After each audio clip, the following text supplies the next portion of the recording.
نظرا لارتفاع الاسعار وبناء عليه ارتفاع اسعار اللحمه، هعمل لكم اسهل طريقه كباب حله ولكن بالكبد والقوانص. المقادير: نص كيلو كبد، نص كيلو قوانص، 2 بصل مبشور ومتحمر، 2 طماطم مفروم، معلقه توم مفرومه، 2 فلفل متقطع، كزبره خضراء واللي عايز ناشفه يضيف، ورق لوري او غار، هيل او حبهان، ملح وفلفل، واللي عايز بهارات تانية يضيف.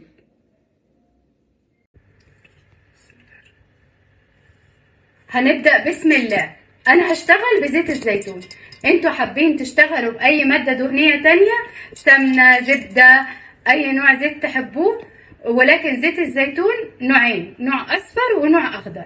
الاصفر للطهي والاخضر للاكل واللي انتوا تحبوه.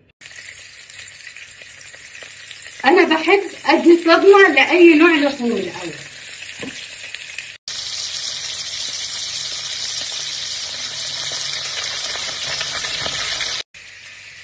دلوقتي هنزل البخار عليها عشان تتقلب معانا. هنبدأ في التشويح على نار عالية، واحنا حطينا القوانص الاول علشان بتاخد وقت في السوا.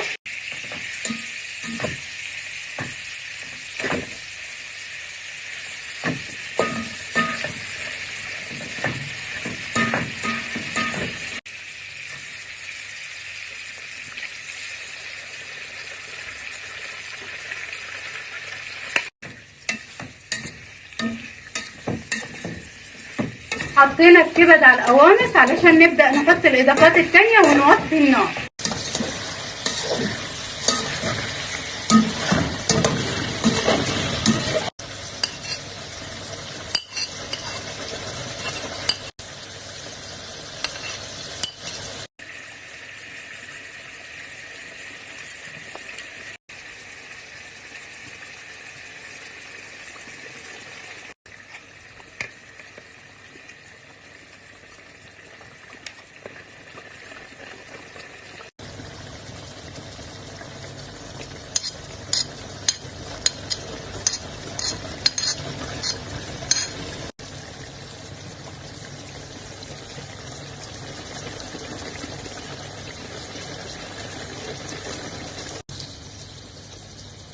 قلبنا كله على بعضه وهنوطي عليه ونستنى لما تستوي.